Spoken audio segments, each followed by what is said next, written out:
Should be press record and larger screen. That's right. All right, very good. Okay, it should be streaming live on YouTube now. And so we will call to order at 9:05 a.m. on March 12th, this meeting, regular meeting of the Easton Reading Region 9 Joint Boards of Education Policy Committee. First item, we actually don't have, we need to make sure that we have the minutes from the March 5th meeting. So I think there was some confusion about sort of getting those from Sharon or getting them to Sharon. So we'll make sure to get those in the next meeting and approve those in the next meeting. I think then that takes us to public comment.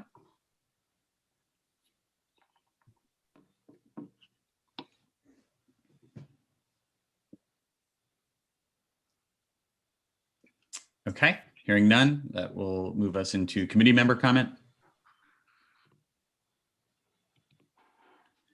Hearing none, that moves us into discussion and possible action. So item A, Cabe model policy review. So I think the main policy that we wanted to take a look at today is actually a policy that we tend not to drill into in this policy committee.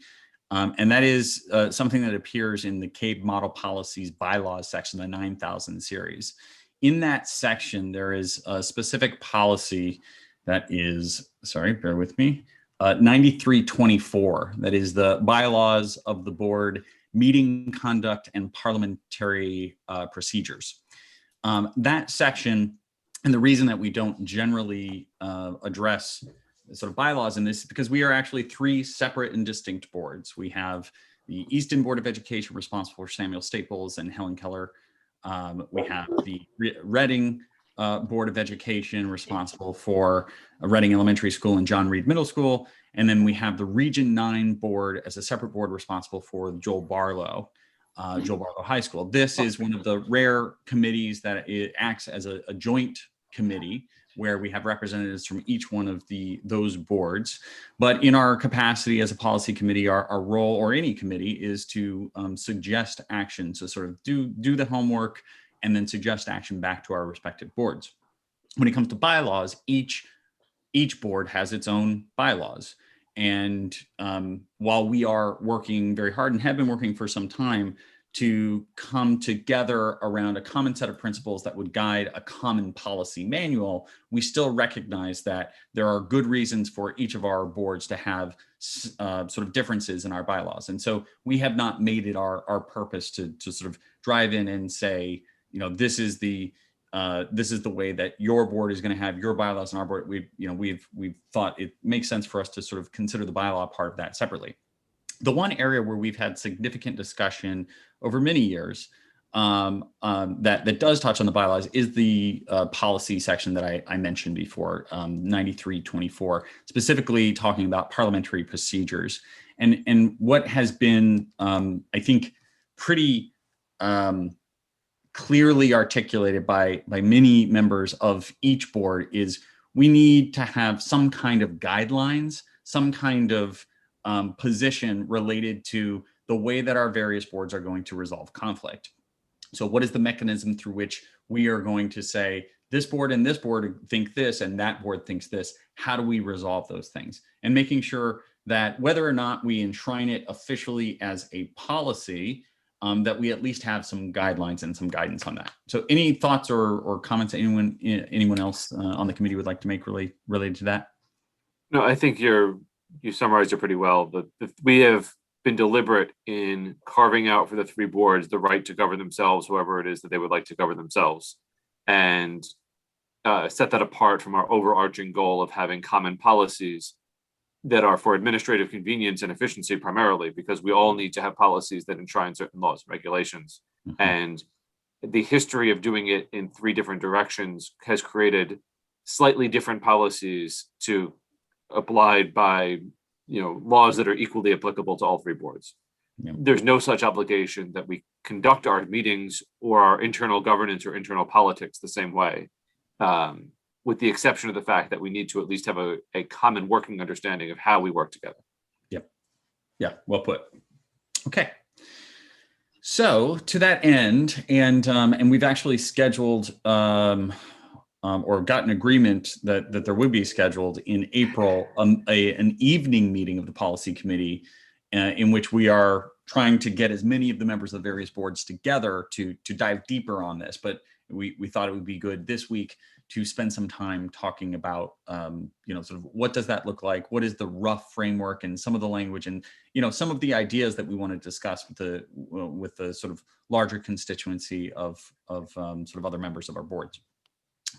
One thing before we dive into that, I know, Chris, you've done some work in the past on this, and I think it would be very useful to take that as a jumping off point and to sort of discuss some of the key issues that we've touched on there. But before we dive in there, I want to make sure, I know the last agenda item that we have in the discussion of possible action is administrative update. So I want to make sure, not that we have to jump to that now, but Stephanie, is there anything that you plan to talk about in that space, or can we kind of devote the majority of our time here to that? To the discussion we just talked about. Yeah, I think it makes the most sense actually to devote our time to the discussion you just started rather than to go back to the administrative updates. Okay. I think the question is whether you need a few minutes at the end or not. Yeah. I do not. Okay. Good. Okay. Very good. So, and I'm going to just one moment tee up our strategic objectives for the policy committee. And I think we actually captured some of these ideas here. And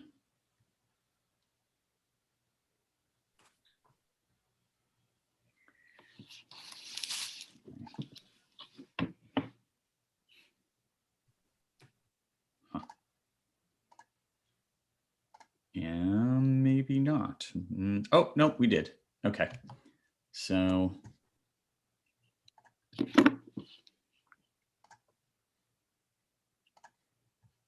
Okay, so we talked about draft language against a core set of questions. So dispute resolution. So motions moved and seconded by less than all three boards.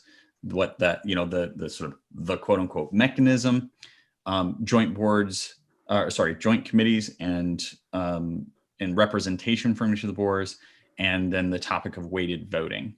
Are there any other items we'd want to add to that list to start digging into today?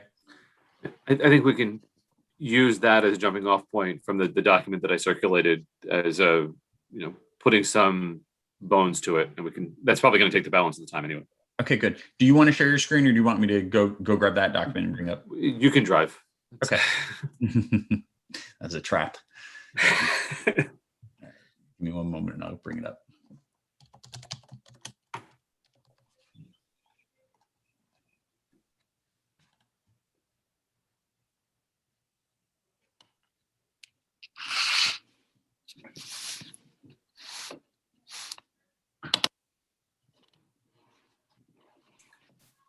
Our policy committee meetings are like an annual timeline of where the angle of the sun is on Friday mornings in Gwen's house. Yeah. It's so annoying. Excellent. Okay. I think It will all be different next Friday. That's right. Yes. But today we have our first ducks on the pond. Oh, that's Yay. awesome. Mallards and mergansers. Makes one hopeful. That's excellent. I noticed last night that it was actually dark enough that we could project a movie on a screen outside, and we could have the neighbors over and socially distance watch a movie. And it's like, is it going to be too cold? Is it like soon it'll be too late? It won't be dark until 9 o'clock, and then we're not staying up until 11. Okay, good. There we are. Okay, excellent. So Chris, do you want to talk a little bit about sort of some of the sort of main topics here? Sure. So the part up top that's highlighted in yellow is basically carried right over from that project management document. That was the way that it was framed on the document. And then below, what I've done is I've taken some general thoughts I put together several months ago and sort of aligned them to those principles, and then made them essentially bullet points for right now to make sure that we kind of have a general sense of bullet by bullet, is this totally agreed, understood, and non-controversial? is this super controversial? Does this require more discussion? And we can kind of put them into those three buckets, and I think that'll help streamline the work. Okay. So the first one is, I think, pretty non-controversial. It's codifying the fact that we have carried forth with an annual rotation of chairs, where each board takes a year, where they're ultimately responsible for organizing and governing these meetings that are trilateral. As an aside, we'll probably want to talk about such a rotation for when Easton and Reading meet jointly, which happens on a semi-regular basis, just for the purpose of being consistent. But that's alternated in the same way, to my understanding. So this basically starts it with 2020 was Region 9, 2021 is Reading, 22 is Easton, 23 is Region 9, et cetera. I don't think this is controversial. Okay. Is there any, so I think it's a good point to say, it's sort of multi-board governance is maybe really what we're talking about here, because there are certainly instances where we're talking about K through 8 or pre-K through 8 issues that affect both Reading and Easton boards, right? I can't think of a situation where we would have Region 9 and one of the two other boards. That was my question. Is there any instance where it would make sense for the high school board to be connected? But I think if we say multi-board governance, and then we can add, some kind of subsection for meetings of two boards and maybe we were just specifically calling out meetings of the Easton and Reading boards. Right. I don't think we need to create conventions for behavior that doesn't exist. Yeah, that's Such right. as, if Region 9 meets with Reading, then it shall only be on Wednesdays. Like, that's just like, right. Yeah, agreed. Okay. But it would be good to codify that sort of that practice, this idea of the sort of bouncing back and forth, sort of chair of that meeting. I think that makes a lot of sense. And right. Yeah. Okay. You could just say she'll follow a similar rotation Right. with even years being Reading and odd years being Easton. I don't even know where we are in that rotation. Whatever. It doesn't Yeah, I make a don't difference. either.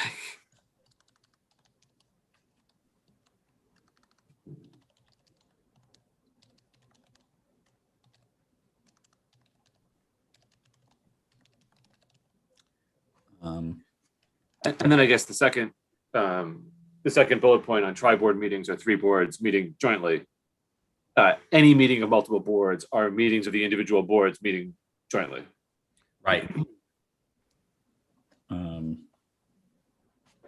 Do we want to just restate tri-board meetings, or do we want to just say sort of any meeting of sort of multiple? I would just say meetings of, that's what I'm concerned about is this sort of started as a tri-board governance exercise. Yeah. And I don't want to start shoehorning Easton Reading stuff onto it. I almost think that we do this as purely tri-board, and we have a half pager for Easton Reading, which basically say, we follow all the tri-board stuff except. That's good.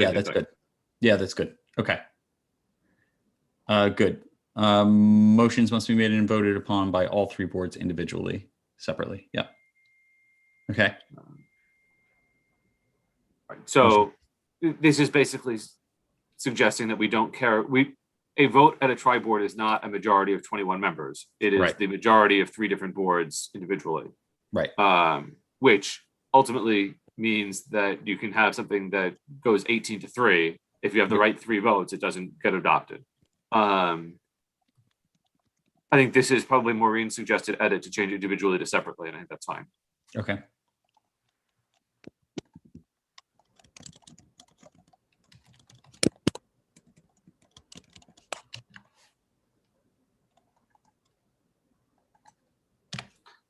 Okay. A motion carried by all three boards binds all three boards. I think it's sort of a general statement of purpose and principle. I do wonder as I read it, because my mind always goes to finding exceptions and sort of trying to poke holes in things. Mm-hmm. It binds all three boards I'm worried about a situation where a motion is carried by all three boards. It says we are going to, always have the parking lot stripes be yellow. Mm-hmm. And then next year, Easton says we're gonna have it be white. just unilaterally. Are they bound sort of in perpetuity? What's the Right. Right. what's the ultimate effect? And is there some kind of additional sort of binding that happens because it was agreed upon in a tri-board setting, as opposed Does to it have to be unwound in a tri-board Right. setting? Right. Like, if we all agree that we're going to contribute $100,000 to buying new Chromebooks, and then later you say, no, I don't want to do that. Are you stuck doing it unless it comes back out in a tri-board setting? Yeah, that's a really good question. I mean, that's a tough one too, because the boards are independent entities, but Right. I could see this generating hours of discussion with hours of hypotheticals. And Right. so I want to be precise in whatever this language is, because it seems sort of benign on its face, but then when you start kind of pressing it, has. Yeah, I could imagine some policy that would say, like, look, we're all still independent boards, but if in a meeting where we're all getting together and we're all discussing and then we're all approving this, if you say I'm going to unwind one of those decisions, that, I mean, obviously that decision has to be made in a public setting, has to be a part of a board meeting. If, let's say, the Easton board says we don't want to contribute to the Chromebook fund that we all agreed to start, and it's completely hypothetical. And to be clear, we're making up hypotheticals here. You just right. Yeah, let's some magical fund that we're putting together. If we then, Easton says, hey, we don't want to do that anymore, we would have to have a meeting where we're discussing that. And in that meeting where we're discussing it, I would think there'd be some obligation to invite the other boards. I mean, we don't have to stick with it. We're going to have that meeting. I think it would be an obligation to say, hey, other boards, you are invited to join this. And if the other boards can't get quorum or don't want to show up, that's fine. But Easton is still entitled to say, so let's play that forward and say you have to give notice to the other boards. And let's say that you withdraw at that meeting. Right. Ultimately, you couldn't, because you could be mechanismed back into doing it. Well, that's assuming that that we're going to agree to the mechanism formally, and that the mechanism will govern this type of action. Oh, right. But in you get into this hypothetical circle where if one board withdraws from an agreement, the other two boards can force them back into the agreement forever. Right. Which is that's going to be the fundamental issue, is that if each board is autonomous and has the right to say, we're not going to participate in your widget purchase, how does that coexist with a mechanism? Right. What are the contours of the mechanism, and in what areas is autonomy, sacrosanct to the point where you cannot be mechanism? That's right. Right. That's going to be that's the core of this. And that's going to be the part that's going to be really tricky to figure out, because on the one hand, you need to be able to function. On the other hand, especially if you're in a personnel situation or whatever, you may have a situation where something is not a good fit for one board, but might be a good fit for the other two boards. We had that fairly recently. Yeah. And you could, yes, absolutely. You could have a situation where, especially because part of the point of us getting together is to share the cost of things that make it a lot less expensive for our towns to fund these initiatives. If you get committed to that spend in the process, let's say that we are jointly funding something through central office, we've committed to it, we've all voted on it, and then you pull out once that money has been put against that. Like, what does that look like? How does, that board is shirking its responsibility, perhaps still getting the benefit of the thing. That's not great. It becomes very difficult to sort of contract for every permutation here. Yeah. And I think there's sort of a fundamental expectation of good faith and fair dealing that has to sit on top of all of this.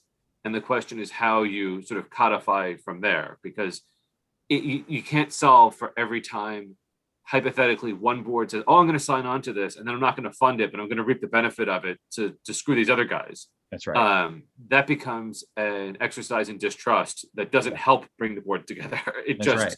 creates a 20-page document with lots of carve outs and lots of lawyers fighting. Yeah. So to me, it feels like you got to give notice to the other boards. You can back out when you're, so giving that notice, you could vote on that. And then I think there's a deeper dive on what the mechanism covers, because I think you have to put some bounds around sort of what the mechanism allows, if the mechanism is even going to exist. Like it's possible we just don't have support for even creating the mechanism. Because I mean, another way, you don't even need to. Yeah. The mechanism is what has been used for umpteen years at this point. There are other ways to resolve disputes.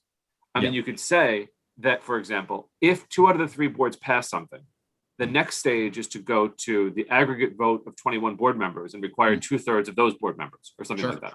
Sure. Or 3/4 of those board members. Like a supermajority of the 21 shall take precedence over that. And that avoids the 3 members of Easton, and I'm picking on you because it's the smallest board. 3 members of Easton stopping something from happening can be defeated by an 18-3 vote. Right. That's a different way to do it than the mechanism has ever done it. And I'm not sure whether it's better or worse. Yeah, but that's interesting. It's just different. Yeah. Well, and that's, I think, actually exactly what we need to do for the April evening meeting with the larger set of boards, is to say, here's one thing, here's the plus and the minus to this approach. Here's another approach to it. Like there could be an approach where if 2 of the 3 boards agree, the next step is to go to dispute resolution, is to, right? Like, anybody like that idea? No, I didn't think so. Because the most aggressive approach is you need majorities of all 3 boards, period. Right. And that's just period. And if you don't get it, it doesn't pass. The end.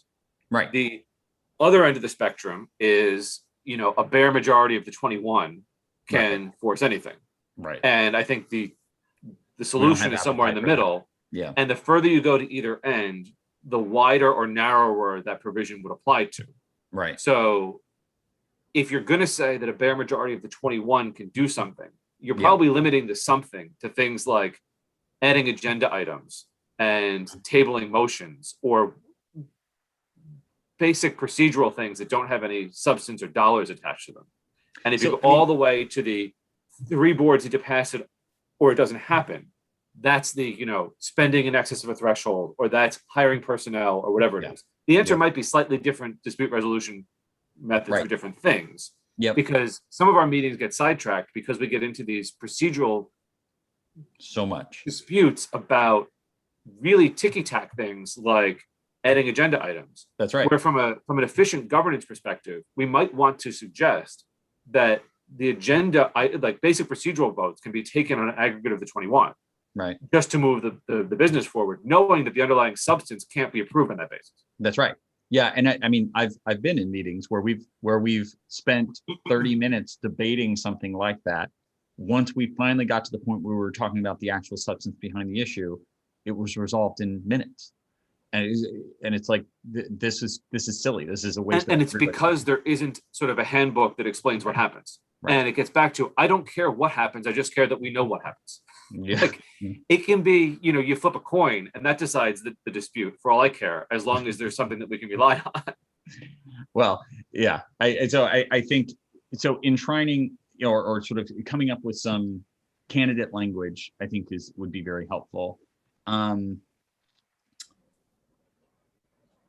Let's see if we can bottom tri-board meetings or all 3 boards meetings. Yeah, I would just highlight that 3 binds all 3 boards things as a comeback to it.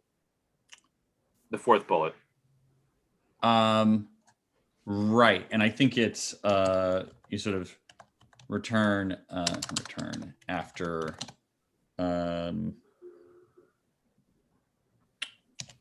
mechanism. Because that was not intended to be a naughty point, but it is sort of implicitly invokes the what happens if somebody withdraws, and what does bind mean. Right. Okay, so this one right here, this is describing the mechanism, right? Yep. And I'm going to say,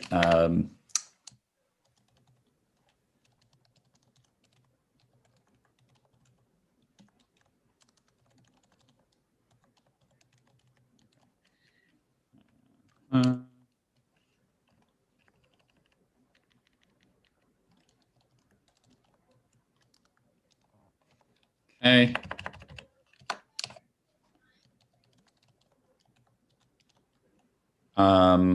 Supermajority. Right. If it fails to carry all three boards, a Mhm. supermajority of the 21 or of those present and voting.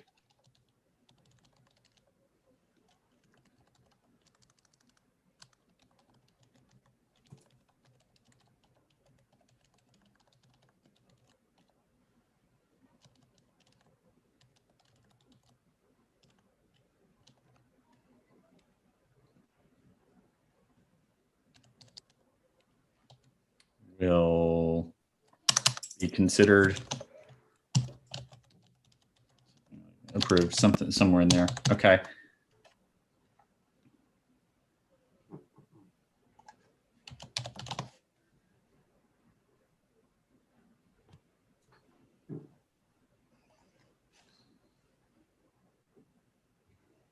And I guess option 3 becomes, well, I don't know if it's option 3 or whether resolving disputes covers every conceivable dispute or whether we want to have categories of disputes.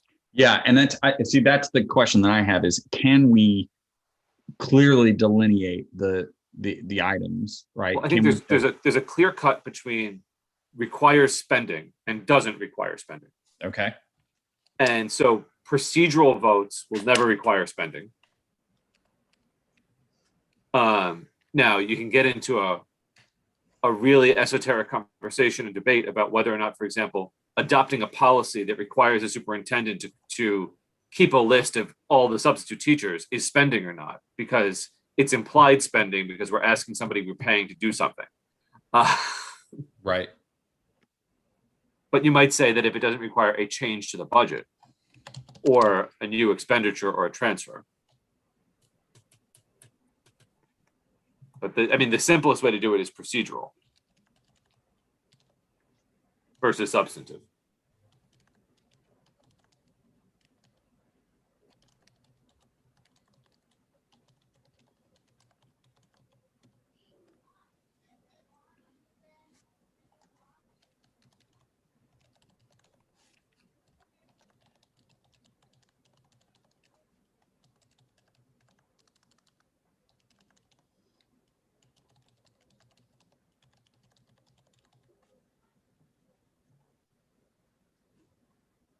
Okay. Let me just get us back on one page here.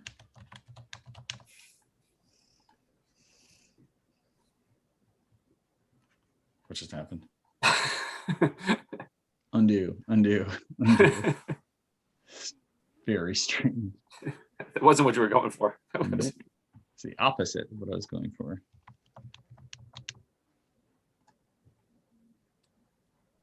It was only adjusting the selected content. Yeah, but that wasn't selected. And it created a page break. Yeah, it's like an inserted page break. Very strange. Okay. And it actually didn't change the Didn't do margin. what you're looking for. Yeah. I'm just taunting you now. Yeah, That didn't move it either. It's just being mean. It's just being mean. All right, fine.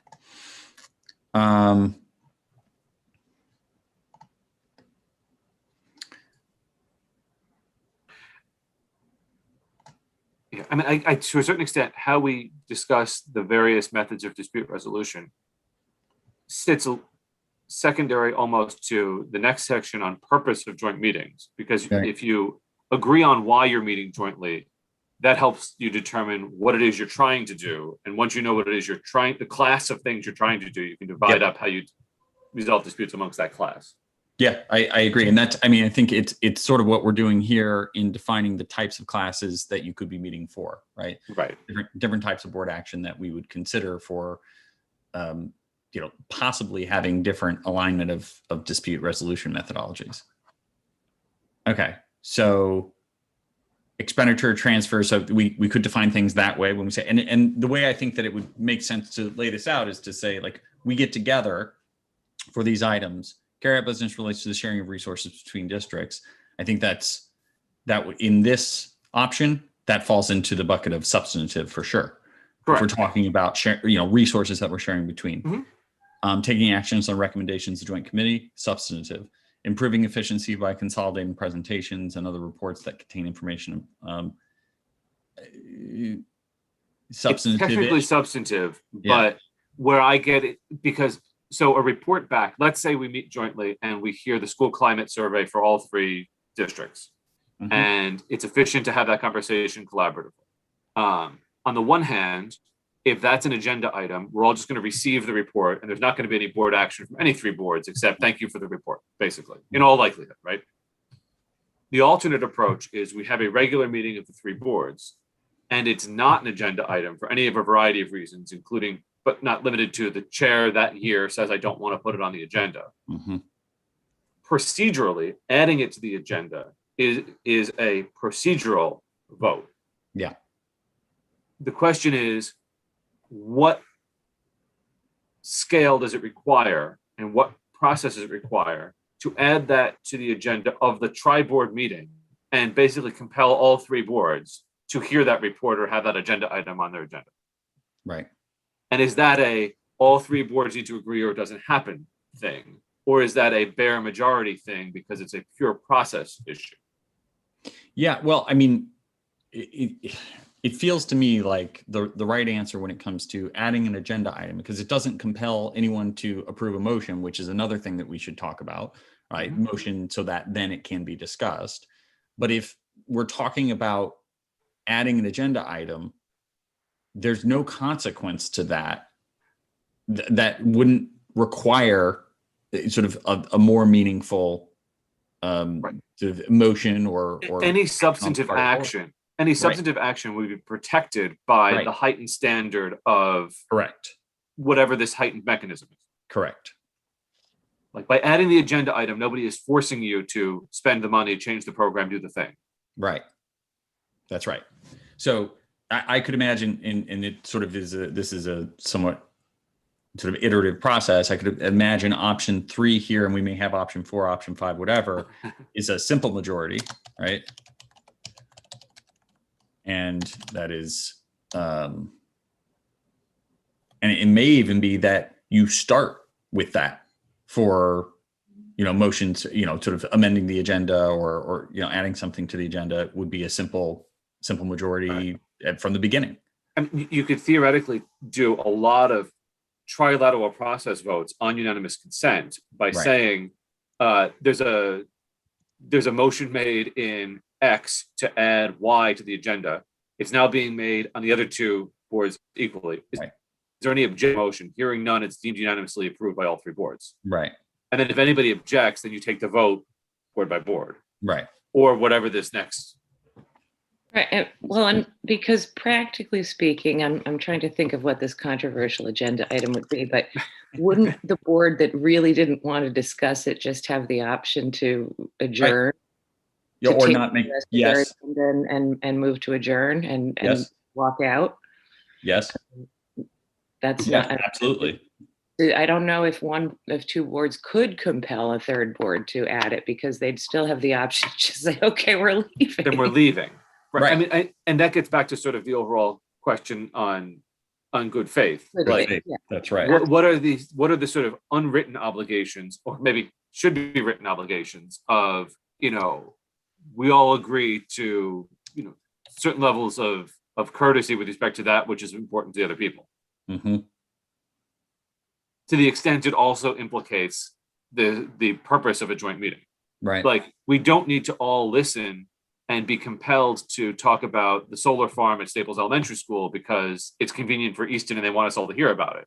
Right. But to the extent it's something that has an impact on the purpose of a trilateral meeting, then it feels as if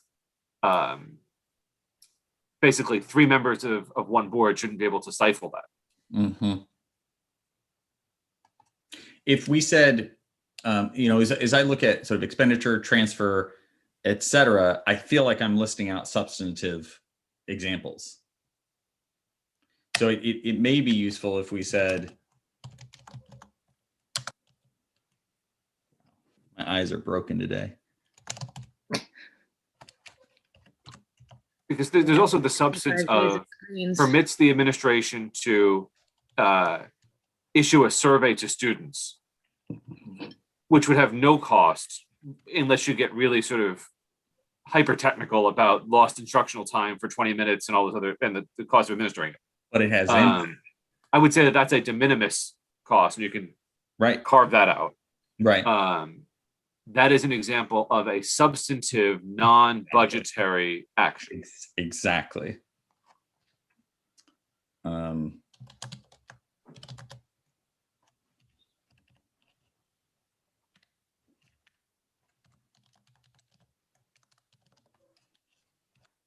Just the healthy food certification is a substantive, non-budgetary action. Now, that's a whole different regulatory issue, because I think the boards legally have to individually adopt that. And so I don't think you could mechanism somebody into complying with the certification, but it's just another substantive, non-budgetary item. Mm-hmm.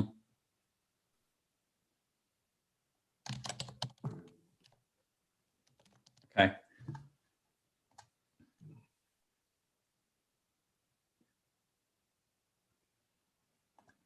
Do you have other thoughts about procedural items other than adding an agenda item? You get into executive sessions, you get into recesses, you get into tabling things.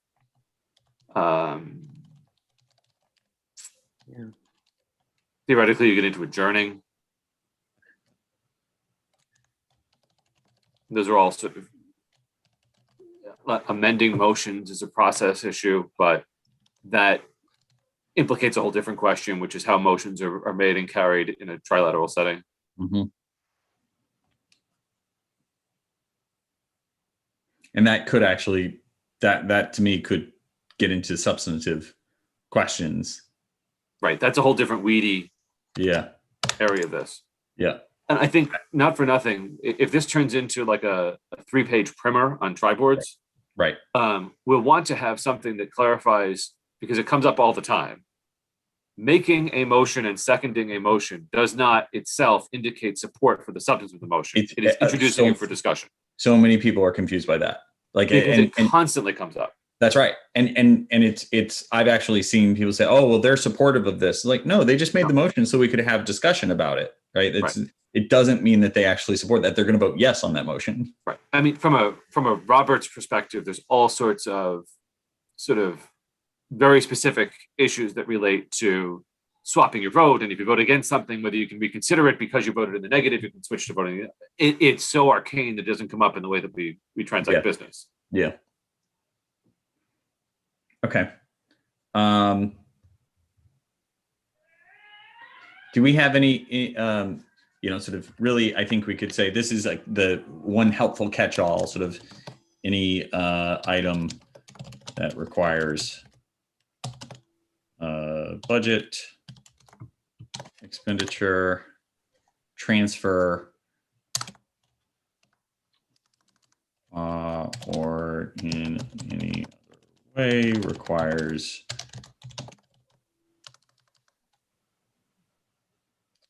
financial commitment. Healthy food certification, curriculum, surveys. Okay. So these are all items that either there is no mechanism for dispute, right? And that's actually, there's another option. Option 4, none.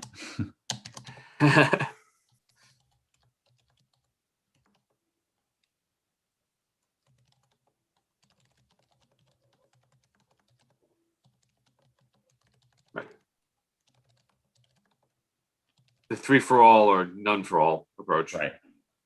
I mean, that's pretty much where we are now, isn't it?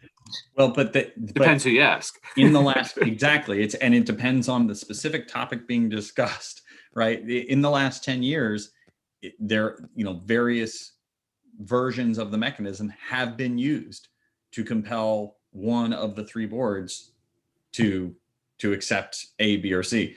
And has it always been used for the good? And I don't know, right? we should talk about this. And I That's expect going to that there's, depend who you ask too. I mean, right. I think there's going to be very meaningful debate on this, but the right way to address it is certainly not to just go, it's thorny, and not talk about it. Like, we got to say, here are all the thorns that we understand with this issue, and let's just make sure that we're talking about it. And if we're making a choice that there will be no dispute resolution mechanism, okay, Can we make that choice? we need to do that for real and with voice and intent. Because right now we're in a situation where anybody can say, right, well, there's precedent for this. Correct. Because it's been done every conceivable way under the cloak of this is the mechanism, by golly. Right. And everybody has a different interpretation of the mechanism. And like, you see Maureen's comment, she doesn't even know what the mechanism is, except she's heard about it recently. Right. And that gets back to, among other things, sort of the overarching question of board member onboarding and things like that. But the result of no formal onboarding or discussion is that people pick this up sort of on the job at different places. And your interpretation of the mechanism is probably from the first time you were exposed to it, which might be its own spin on what it had been the last time, or what that person who saw the first time they saw it. Right. And if you go back 15, 20 years, you'll see the mechanism used in all kinds of funky different ways. Right. And it's evolved into, now people say it's only used for the budget, which is patently false if you look at the minutes. Right. Should it only be used for the budget? Maybe. We can have that conversation, but we can't say that it is or isn't any one thing, because it has become sort of so bastardized in many different directions that it can be whatever you want it to be at this point. That's right. Which means, to your point, Gwen, it almost doesn't exist. That's right. Right. Yeah, I mean, I think in my one central office budget, maybe, is what I'm recalling it being used for, that I witnessed or voted on, maybe. Yeah, I have a memory of that as well, Gwen. Yeah. Chris Hawker made the motion. Mm-hmm. That was the Chris Hawker yes. $1 less motion. The famous $1 motion. Yep. Yeah, Stephanie and I have like our 15th anniversary coming up, I think. We do. Wow. We do. There should be some kind of lucite, some kind of plaque or something that's. Yeah, first grade to sophomore in college. That's how long Stephanie and I have known each other. Younger. And he's doing really well too, Stephanie. Wonderful. So just for historical purposes, the mechanism has been used to specifically adopt a salary increase for the assistant superintendent, to adopt fees for a consultant. Those are both in 2011. 2/3 of the boards voted to require that board documents be shared via the internet in 2005. Wait. Hold on. Wait. We were against publishing documents on the internet? One of the boards was. I'm not saying we. It wasn't necessarily Easton, and please don't tell me, because I don't want to know if it was Easton. You can look at the January 26, 2005 minutes if you're curious, but my spreadsheet says that 2/3 of the votes approved the motion to publish things to the internet. That's so sad. Easton in 2007 did not have a quorum for voting on the central office budget, and so they were mechanismed into a budget. Easton had no quorum with respect to paying the former superintendent's medical coverage after his retirement. Central office budget, that was in 2003 and 2008. There was a mechanism to improve the creation of a committee in 2002. There was a mechanism with respect to calling the question in 2003. So it's, you name it, there's been something about it. Wow. Okay.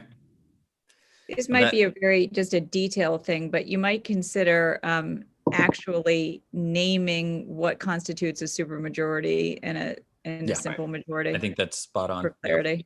Yep. So supermajority, are we saying 75%? It's 2/3 or 75%. You can kind of.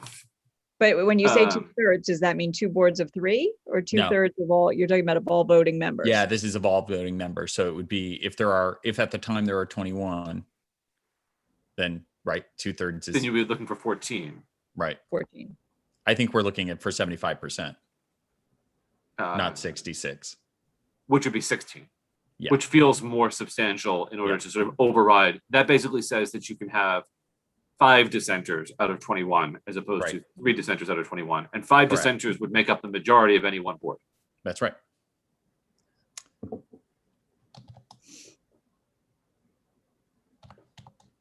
Although this can get really tricky. Is it 75% of all elected members or all members present? Because you could end up with not present, present and voting, because an abstention would not count towards that number. Yeah. Okay. So present and voting.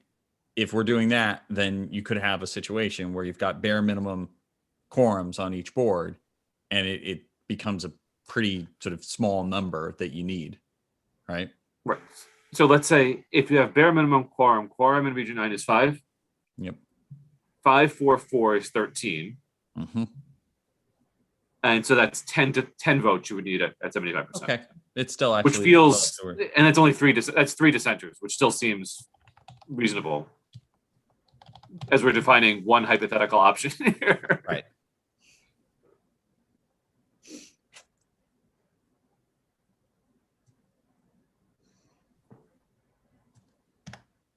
Okay.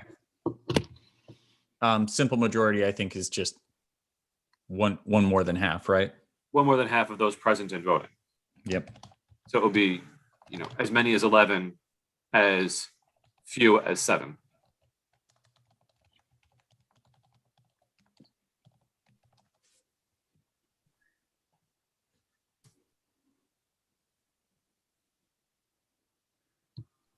Okay. Are there any other sort of thoughts we have about different options? I don't think we're at all interested in saying 2 out of 3 boards agree, and the next step is let's go talk to attorneys.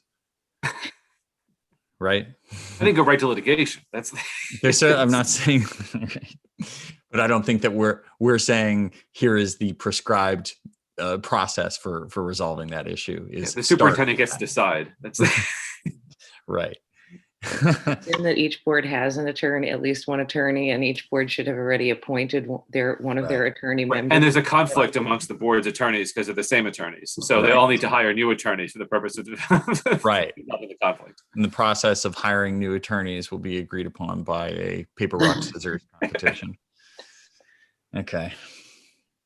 So how do you envision that the boards would determine which option would be used? Because it seems to me that would get us into a very circular conversation about not agreeing on the option to agree. I think right now we're trying to figure out what dispute resolution mechanisms could exist and then apply them to different scenarios prospectively. Right. And ideally we can come to some kind of agreement about the types of items that generally are going to fall into procedural or substantive. I could argue that in any procedural instance, you could, if let's say a simple majority is asked for, if it doesn't, if one of the boards says, no, I believe this is substantive, then it kicks it up to requiring the supermajority.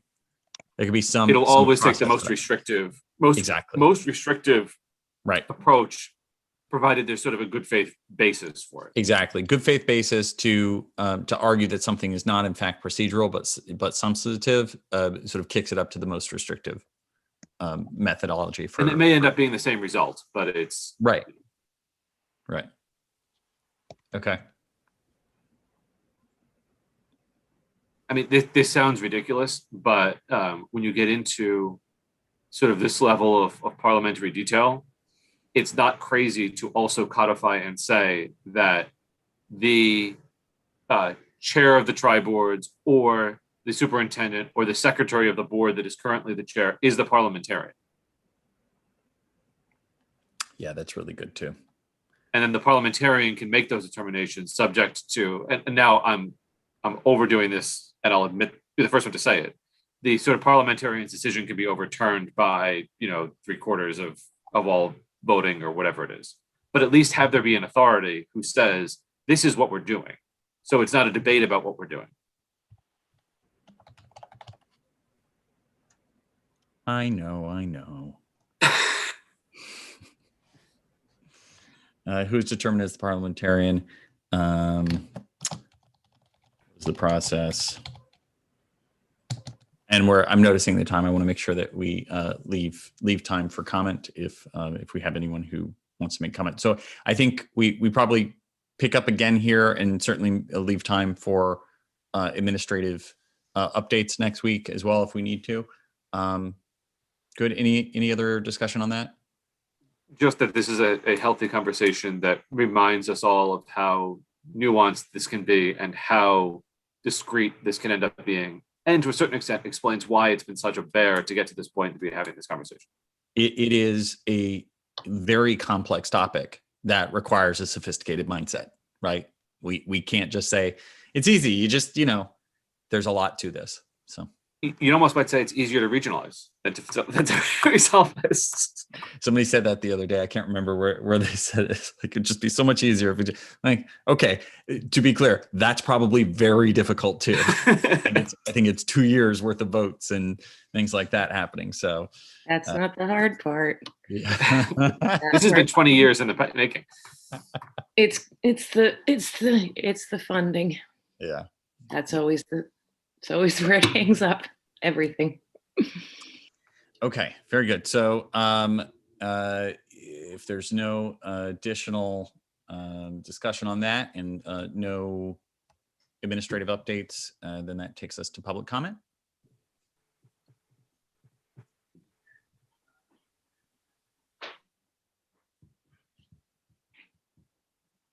Hearing none.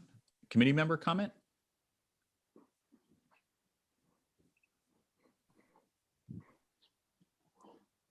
Okay.